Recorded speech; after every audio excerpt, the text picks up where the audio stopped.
VP Sara nagmamakaawa sa Supreme Court na ibasura ang kanyang kaso. Hindi pala sa Supreme Court, sa DOJ, mga kababayan, na ibasura ang kaso nilang niya. Di ba? Sa kasong grave threat. Naku po. Ito ang sinasabi natin eh. Magkapatid kayo, pareho pa kayo ng ugali.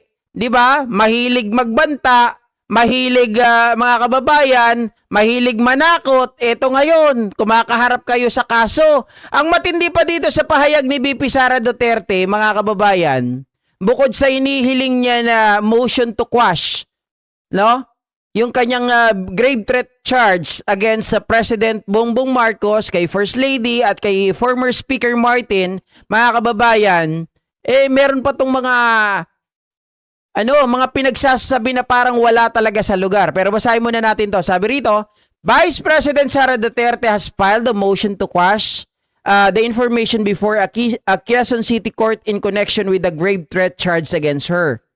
In a press conference on Thursday, August 13, Prosecutor General Richard Padulyon said the prosecution was given 5 days by the court to file a comment on the matter of the details pertaining to the case itself.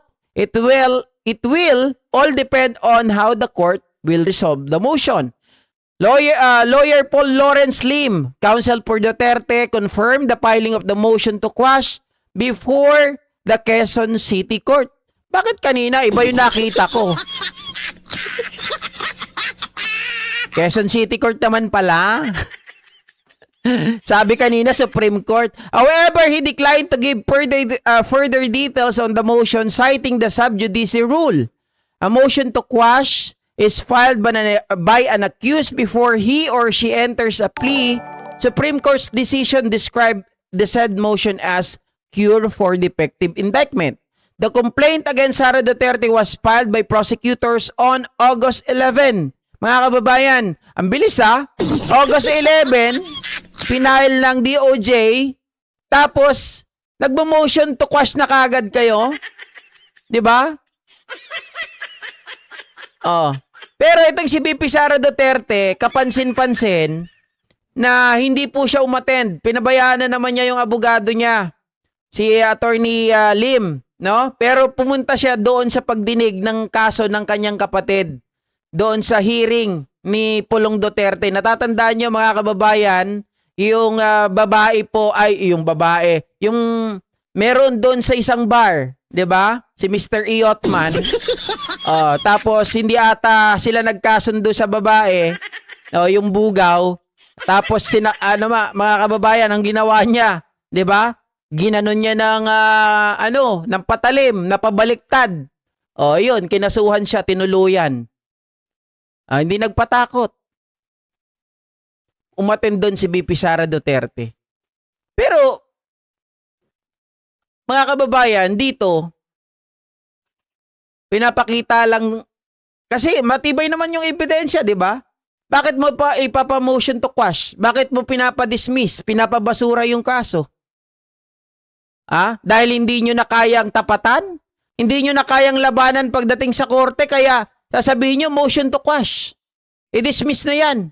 Walang basis. Anong walang basis? Mga ka-GP Natics, maliwanag na maliwanag ang basis dun eh. Diba? Wala naman silang naipakitang wala naman naipakitang assassin. Hindi na kailangan. Di ba may prima facie evidence. Hindi mga kababayan, baka magaya tayo kay Attorney Christine. Prima facie. Prima facie. Di ba kay Attorney Christine? Mga kababayan. Prima facie. Hindi, prima facie. Di ba? Salamat, Ma'am Jocelyn Santos. Marco Beta, wag palabasin. May symptom ng COVID, baka makahawa. Takot si Sara makulong sa... ito na nga, guys. Ito na nga. Ang totoo, kaya po nila gustong ipa-dismiss ito dahil baka magulat na lang sila, meron ng warrant of arrest. Magulat na lang sila, makukulong na itong si VP Sara Duterte.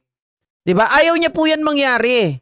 Kaya nga sabi niya doon sa isang post, mga kababayan, na kung saan sabi nitong si VP Sara Duterte, kung makukulong ako 'Di ba? Kung makukulong ako, sabi niyang ganun, dapat pati ang lahat ng mga impeachable official ay makulong din. Sabi niya, if sitting BP may be prosecuted, then other impeachable officers such as SC, justices, and even the president may also be prosecuted. Sabi niya ganon. Oy, madam. Tama ka naman sa una eh, di ba? Kung sitting vice president may be prosecuted, yung lahat ng impeachable officer, talagang pwede naman na ma-prosecute. Di ba? Mga kababayan. Pero ang presidente na sinasabi mo, na pwede rin ma-prosecute, it could not be happen. Di ba? Hindi pwedeng mangyari yan. Bakit? Mga kababayan, dahil hindi mo naman pwedeng kasuhan ng presidente. Immune from suit. Tandaan mo, BP Sara Duterte, nakalimutan mo ata. Akala niya kasi ganito, mga kababayan, porket sitting vice president siya, impeachable official, hindi na siya makakasuhan. Ang pinaniwalaan mo kasi yung mga abogado mo eh.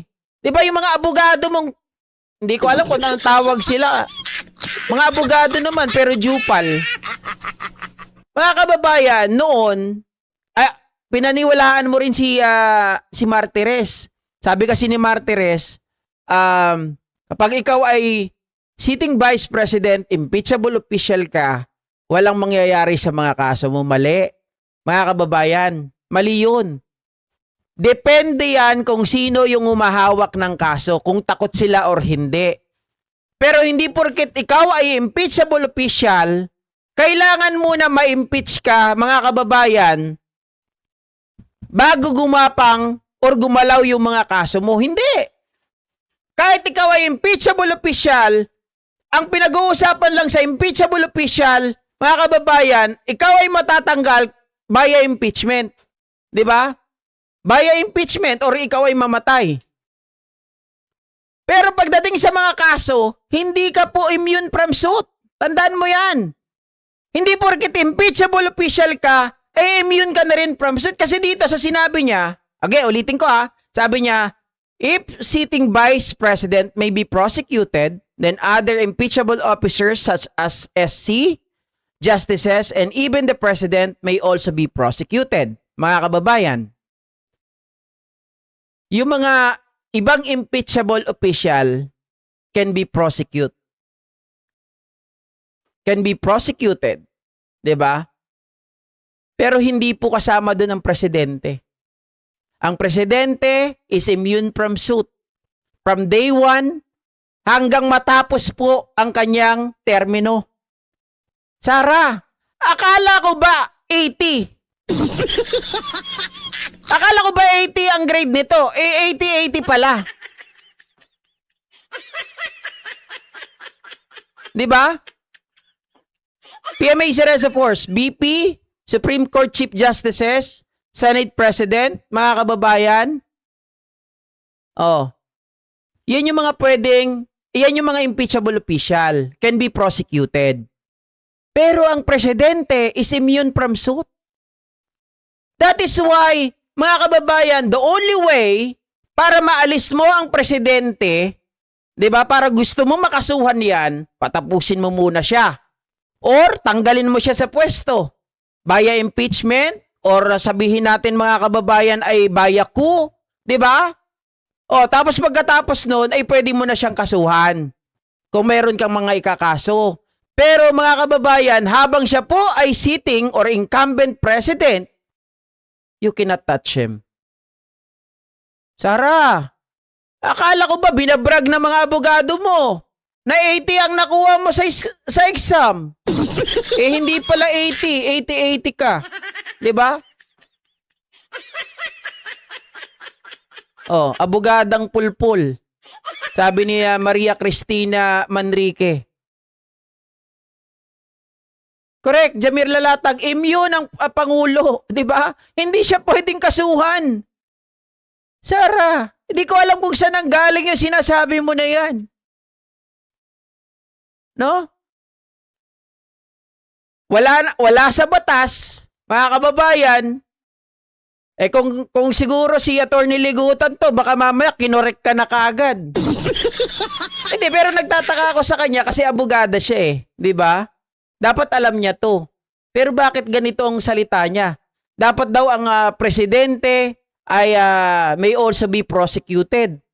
Mga ka-Gpnatics, gumawa ka, siguro, mag-senador ka muna, o kaya mag-kongresista, o kaya utusan mo yung mga bata mo, gumawa sila ng batas na the president, di ba, may also be prosecuted. Alisin mo na yung alisin mo na yung immunity ng presidente para magawa mo yung gusto mo. Pero as of the moment, wala tayong makikita sa unang pahina hanggang sa huling pahina ng ating saligang batas or ng mga kababayan na nagsasaad doon na ang presidente ay pwede mong kasuhan. Walang ganun. Si Baste walang kaso ng banta sa ulo ni PBBM. Bakit wala pang balita kay Baste? Parang tatlo lang silang magkapatid. Ano yon? Taob na mga Duterte. Hindi, pinatawag na rin ng NBI si Baste. Pinatawag na rin. Kaya lang medyo mahina naman yun sa kanya guys 'di ba? Yung video kasi kay Pulong, may video. Nakita naman natin yung video 'di ba? Tinatarakan niya yung lalaki. Tapos si VP Sara Duterte, live din sa national TV. Sa social media, pinagkaguluhan. I-live ba naman ni Harry Roque? So wala silang takas doon. Ngayon, ang inihiling na lang nila, nagmamakaawa. Uy, ganito. Ibasura nyo na yan. Huwag nyo na kaming kasuhan. Tapos bigla nagmalaki. Kung pwede nyo naman pala akong kasuhan, kung pwede nyo naman palang kasuhan ng impeachable official, sabi niyang ganun mga kababa. Ganun yung banat no? Kung tatagalugin mo yun. Kung pwede naman palang kasuhan ng impeachable official, di dapat kasama ang presidente. Walang hiya talaga, mga kababayan. Nandamay pa nananahimik yung presidente. Kaya nga, mga ka-Gpnatics, ang presidente inilagyan ng isang pinakamahalagang probisyon o isang mahalaga na salita na pwedeng mag-shield sa kanya. Pinaka-safeguard niya yun 'di ba? Immune from suit. Tapos sasabihin mo, kung ako, a sitting vice president can be prosecuted, dapat ang presidente din. Wala naman nakalagay sa saligang batas na ikaw ay may immune from suit 'di ba? Ang nakalagay lang doon, ang vice president, ikaw ay impeachable official. Naniwala ka kasi kay Martires na dapat ma-impeach ka muna bago gumapang lahat ng mga kaso mo. No? Masyado mo kasi pinaniwalaan yun Although totoo sa kabilang banda, kapag ang nakaupo doon ay mga takot sa iyo at kayo pa yung nakapwesto at walang lalaban, hindi talaga gagalaw yun. Di ba? Kailangan muna maantay ka na ma-impeach ka saka gumalaw yun. Pero ngayon, mga kababayan, ang DOJ gumagalaw, ang NBI gumagalaw. Ang ombudsman gumagalaw. So pwede kang kasuhan. Kelly, do it first before open. What's that?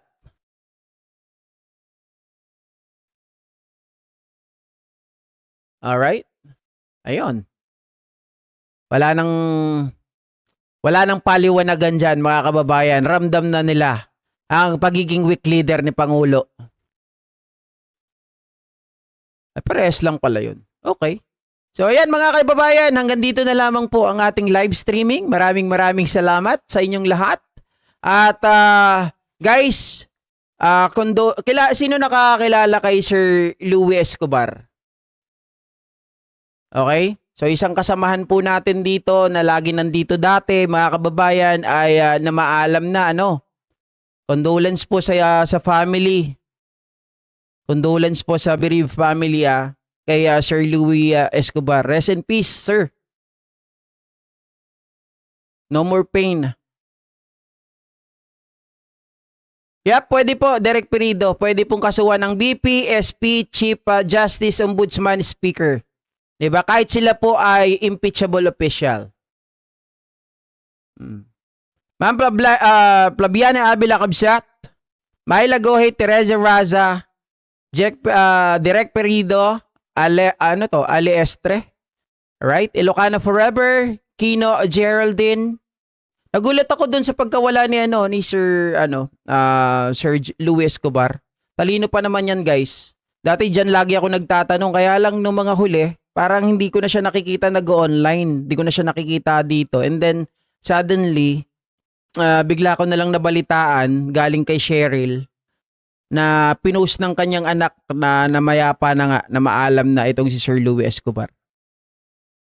Ma'am Vivian De Vera, Sir Michael Pangan.